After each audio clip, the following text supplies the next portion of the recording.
Like most of us, you may have had ambitious goals at the top of 2025 to grow your business and further your path towards financial freedom. However, this is the time of year where many people start to feel stuck and let go of those resolutions. So, to help with that, I'm bringing on a coach who has the keys to building wealth through mindset so you can release fear, lack thinking, and reach your financial goals. I'm Kathy Fettke, and welcome to the Real Wealth Show. You're listening to The Real Wealth Show with Kathy Fettke, the real estate investor's resource.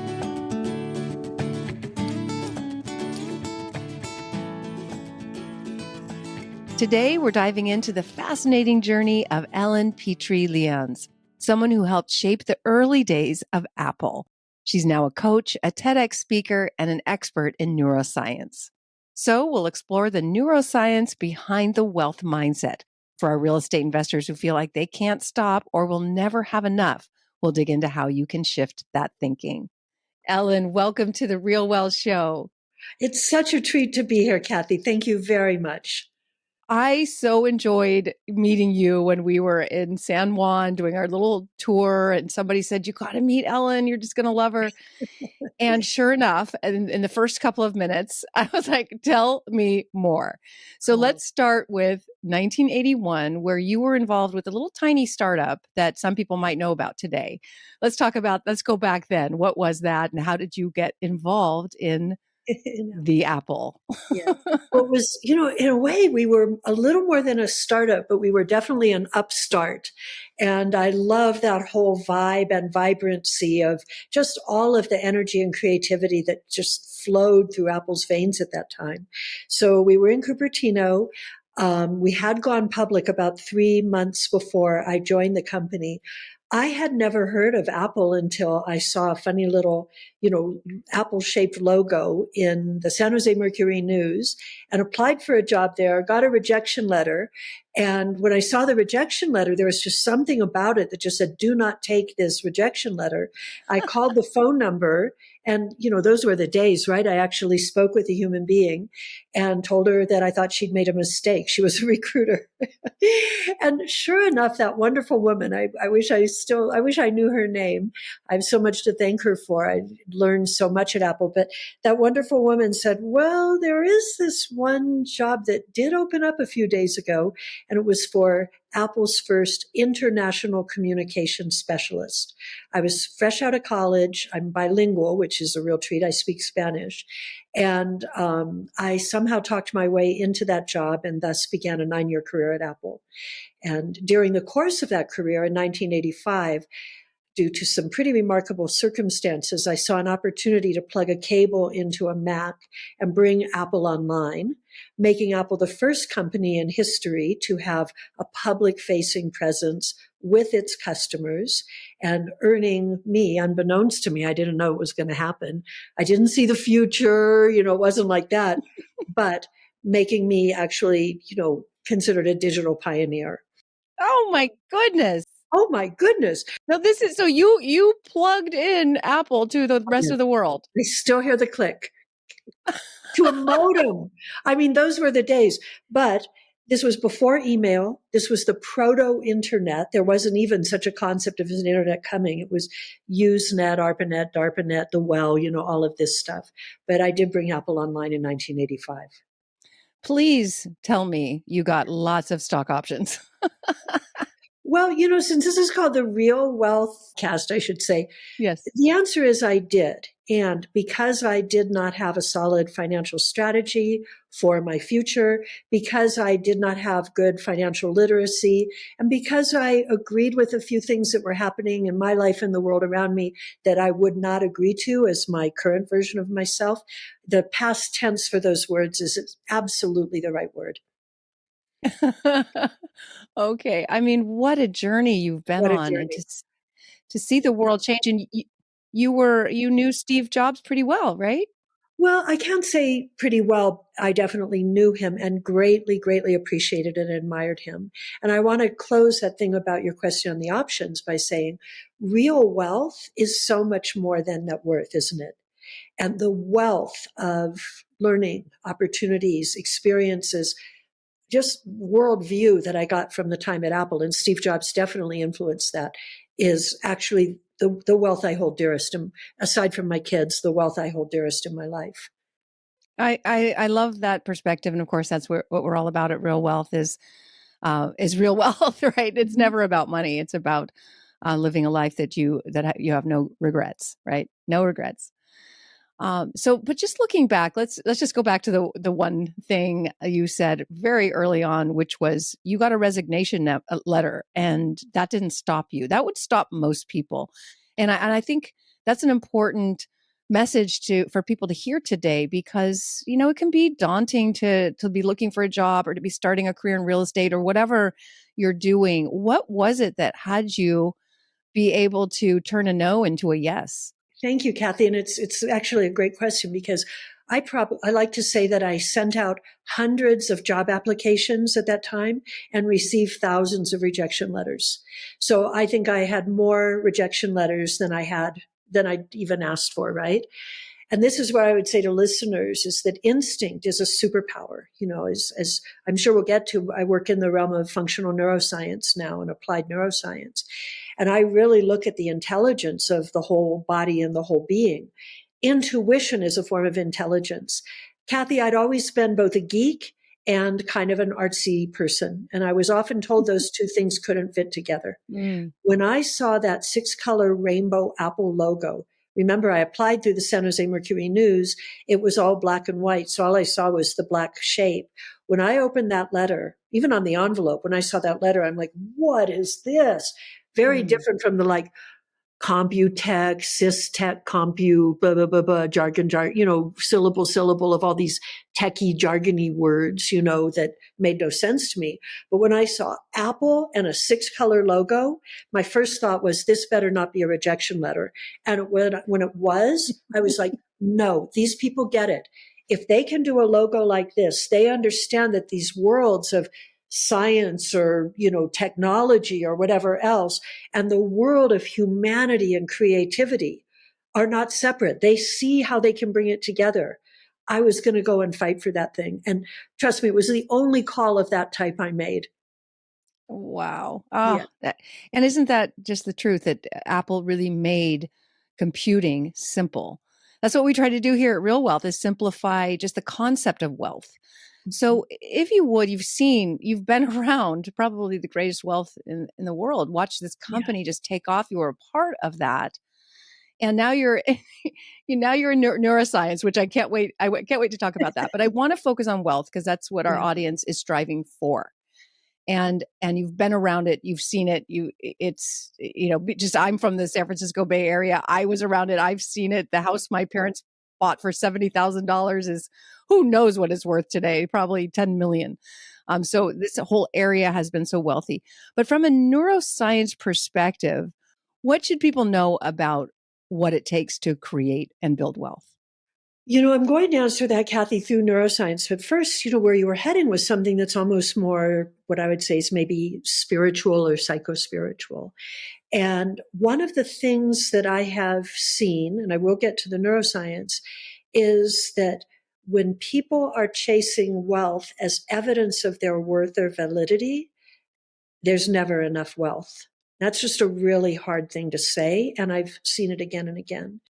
Again and again. Me too. Yes. Yeah. And so, we all look at as soon as this happens, as soon as that happens, then I will be content, happy, feel satisfied. And so often we've seen that doesn't happen.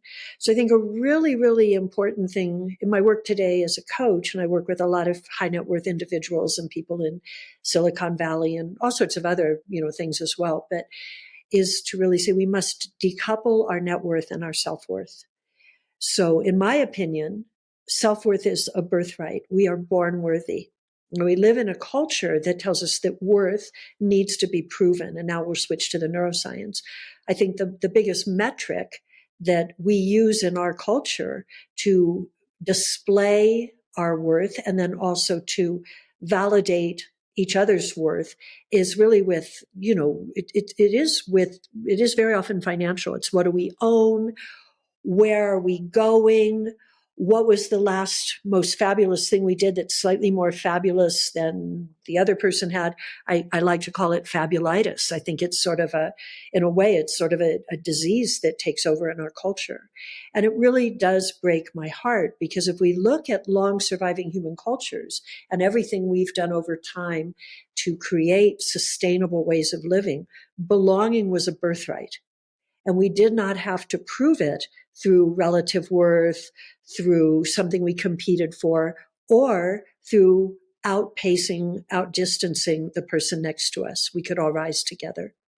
So for me, real wealth has had a higher return when I have learned to decouple, and trust me, I've had to learn to decouple my sense of self-worth and self-sovereignty from what my bank account was telling me. Last thing I'll say on that is I've had some highs. I've had some lows, right? Today I'm at a place where, thank goodness, thank God, thank everything, I'm comfortable. And I like to point out I have a refrigerator. Like, how lucky could I get? Like, how lucky are we? Yes. How lucky are we? We have water that comes out of a faucet. Yes, it's amazing. Yes, we do. And may that last, right? May that last. And I say, from a neuroscience perspective, we are so conditioned to think that we have to evidence our way into being worthy in life. And that's left hemisphere stuff. And don't get me started on left hemisphere stuff. One of the things that Rich, my husband, says is, it's so sad when people are so broke that all they have is money. That is brilliant, Kathy. That is a beautiful statement. And I think what I'd like to contemplate from that is the word broke and broken. And I think so many of us feel like you can have great wealth and still feel broken. You know what I mean? Right. Yeah. And broke. I mean, they're oftentimes the reason people strive so hard is this fear of being broke, and they feel broke. We wrote a chapter of it in our book, Scaling Smart, what Rich called bigorexia, when he was a bodybuilder. And, he was just, as his grandma said, grotesque in the size of the muscles. They worked out so much, but none of them felt big enough. They felt so small that they had to wear baggy clothes to cover up. And that is what we see in wealth building. I just had a conversation with a young woman who said, I've only in the last couple of years acquired 60 properties. I'm just so nervous that I'll never be wealthy. I'm like, what? What are you comparing yourself to? This is phenomenal. Right. What is that? Is it fear? Is it lack, not enoughness? I mean, that has some of us who really have achieved, we've achieved things, and yet it feels like we haven't done anything at all. Oh, what is that? So what I would say is it is culture and conditioning, because so many things are. I mean, think of a little baby at their moment of birth. Is that baby is inherently worthy to be here. And that baby isn't spending time comparing themselves to anyone else. And I promise you, no parent who gazes upon a beautiful newborn child is going to say, oh, I wish I had a little more hair or something like that, right? That's just not how it works. However, the culture and conditioning is really about how, I'll just go into it more psychologically for a moment. We spend the first 3 years of our lives, first 1,000 days, developmentally learning how to be human, right? Because we move from that, what's called unconscious unity, that sort of unconscious, here we are, here's what we are, that sort of vastness that a newborn has, into becoming individuals and learning how to separate from the vastness that we're born with. This is just early childhood development. It's, science tells us all of this is true. So, and then we learn to separate, and separation is inherently relative. We are looking at ourselves in relationship to other things, largely to the culture that we are exposed to. And so I think very early in our culture, two things happen. One is we are taught, from the environments that we're in, that we have to really earn our worthiness, and that being an adult being a human does require competition, proving you or me. That's sort of this deeply embedded scarcity mentality that most of us are grown up with, or have grown up with. And then add on to that the fact that we are increasingly connected to technology, specifically, I'm holding up my hand now for those who are listening, those mobile phones that are so ubiquitous in so many lives. the neurochemistry associated with technology use really does activate things in the left hemisphere here that are essentially about achievement, goal orientation, linear pursuit of outcomes, and even things like separation. So we have kind of a perfect storm in the world right now of not only a culture that's increasingly pointing us towards providing evidence of our worth, and wealth is the number one way we do that. And number two, where we're being even doubled down on that through our reliance on technology. It's fascinating to me that you went from a technology company, one of the greatest in the world, and to neuroscience. So if you would, just what is that? Okay, then you asked, I will tell. So first of all, I want to say, I also, over the years, I've been an entrepreneur. I had a very short stint in venture capital. I worked at Google. I built a product back in the day, Facebook was actually a platform. It no longer is, but I developed a product that ran on the Facebook platform. So I've been across a lot of different journeys in tech. Why did I begin to study neuroscience? The short answer is very shortly after I left Apple, and even during some time at Apple where the idea that I had actually met with some resistance, not from everybody, but from some people, it made so much sense to me, and I watched it get shut down. These people with these big titles, these big business cards, what did they know that I didn't know? So my fortuitous path was I started learning about psychology, and that led me to neuroscience. And the minute that I started looking at the brain and how it functions, all the lights went off for me. I was like, I see this now. And I didn't have the wording for the language for it then. And I don't even think that neuroscience had the understanding of it then. There was a little bit of research from the 50s that hinted at it, late 50s, Nobel Prize winning stuff. But we really didn't talk about the hemispheres at that time. And that has really become my nothing less than obsession. But I think I saw intuitively an answer to a lot of questions. Kathy, I told you I was both sort of a geek and also very artsy, very creative, very intuitive, all these things. And I knew that they fit together, although the world told me they didn't.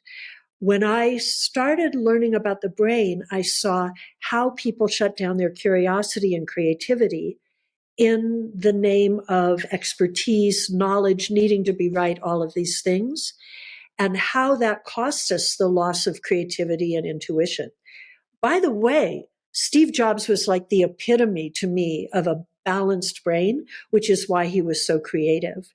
And then as I continued this study over the years, Kathy, I actually ended up teaching at Stanford, a course that was called the Neuroscience of Creativity and Innovation, which I taught for about 5 or 6 years, I don't remember, and absolutely loved teaching this.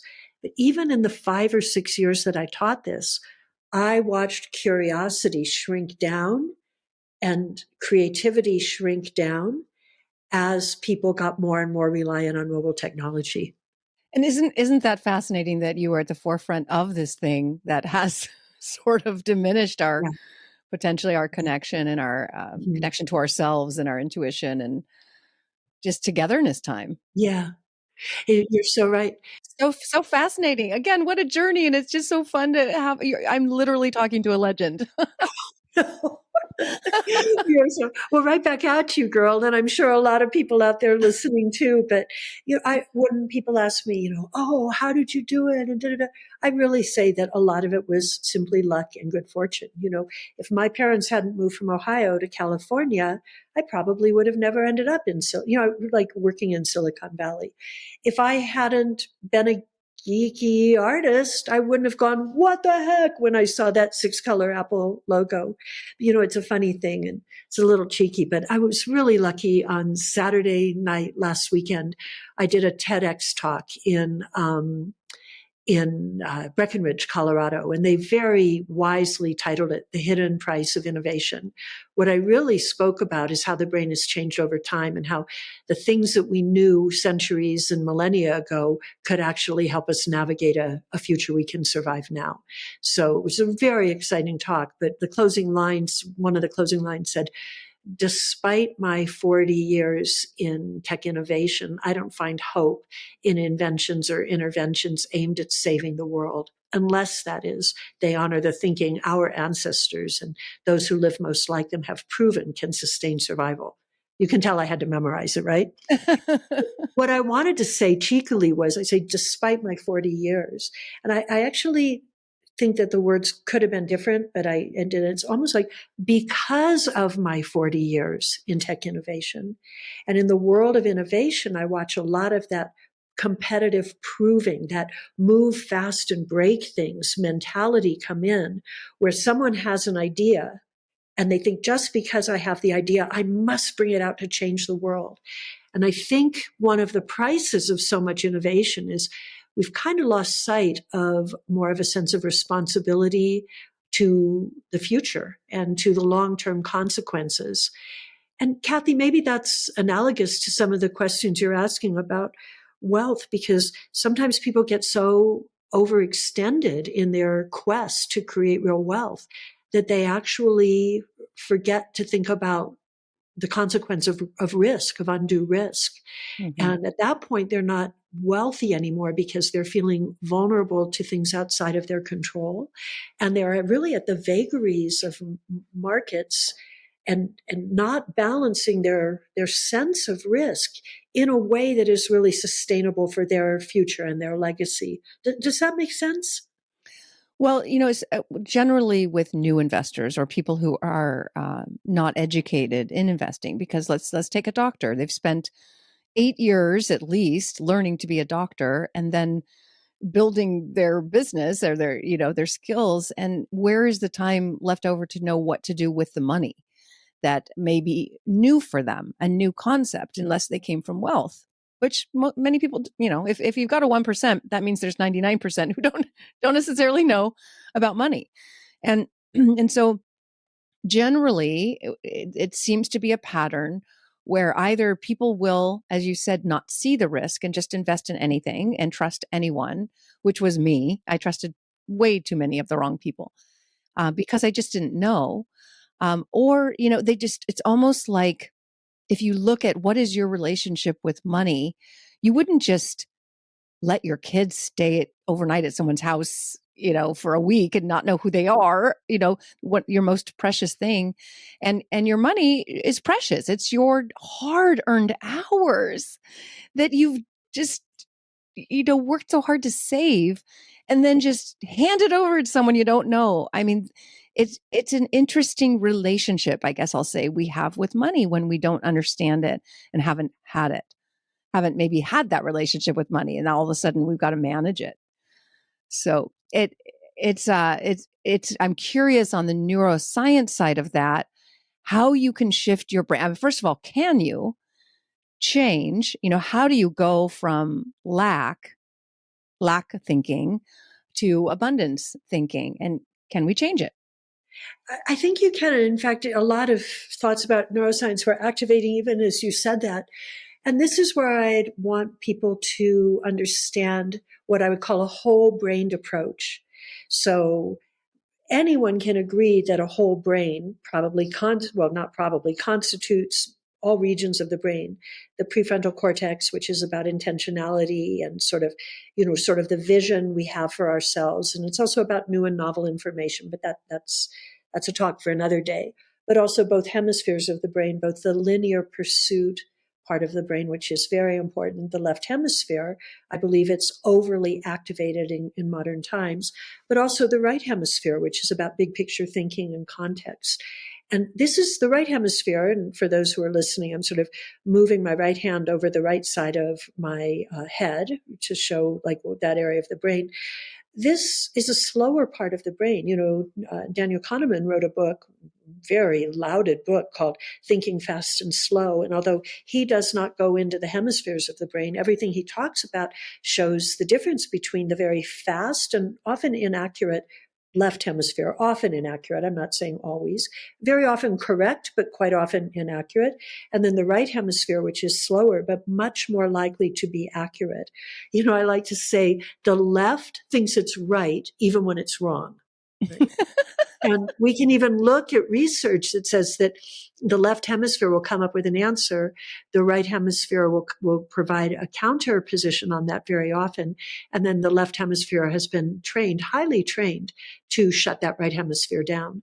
And by the way, if you want a visualization of this, everybody travel back to fourth grade and see who the smart kids in the class were. Very often they were the kids whose hands flew up first.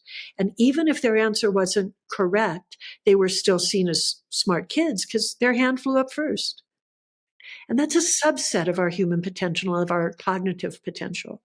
So back to the whole brain thing, I think the whole brain also, I think the brain is much more complex and much more embodied than we tend to think of it as. I don't believe that the brain ends at the, base of the skull. I think that's a convenience of a dissecting table 400 to 500 years ago.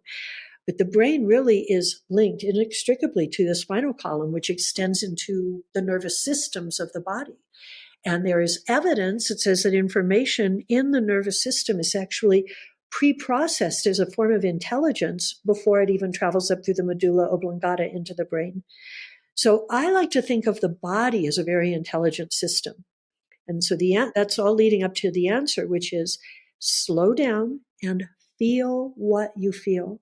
Kathy, if you go back to some of those scenarios where you were maybe surprised later on by how things worked out in relationships or advice you'd gotten or investments you made, do you have any memory of any sort of intuition that you overrode in order to do what everybody told you was the right thing? Absolutely. Yeah.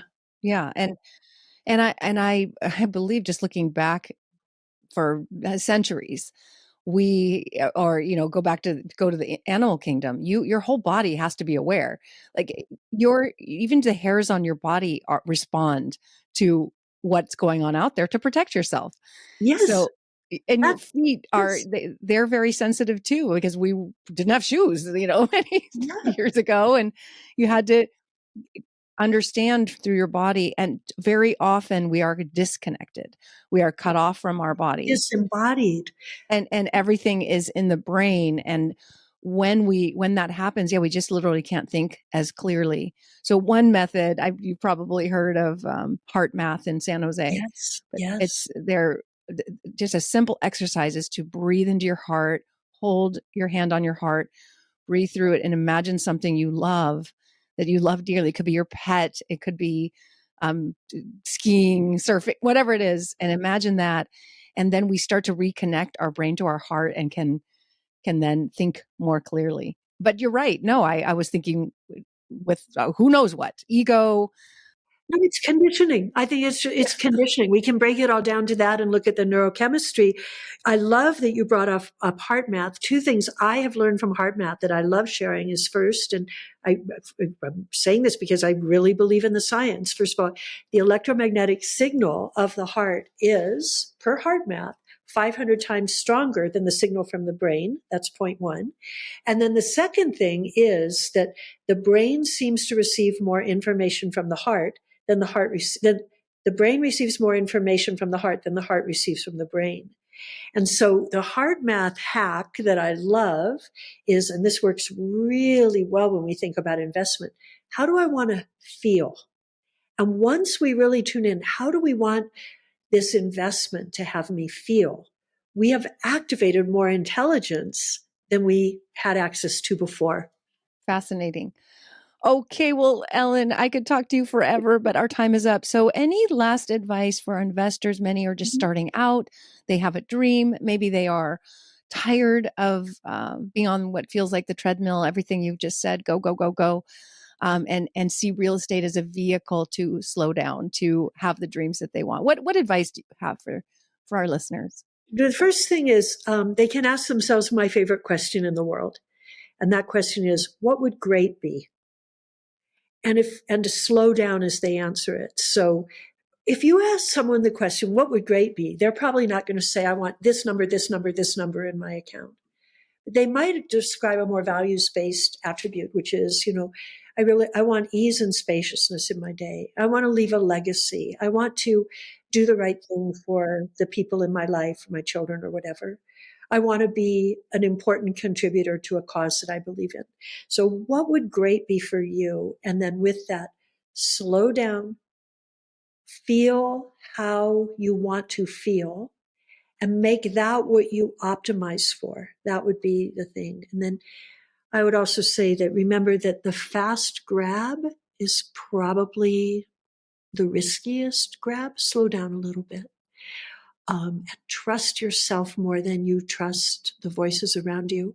And I can't stop there because I have to add one thing is I, I know that I am not ever going to be a financial expert.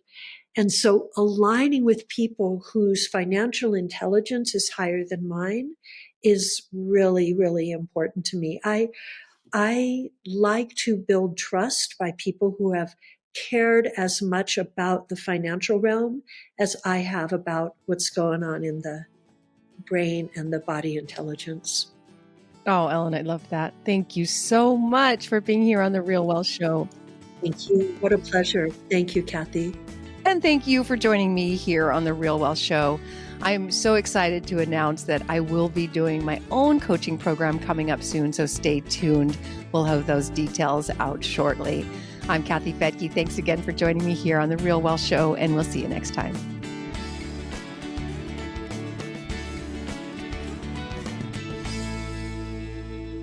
The views and opinions expressed in this podcast are provided for informational purposes only and should not be construed as an offer to buy or sell any securities or to make or consider any investment or course of action.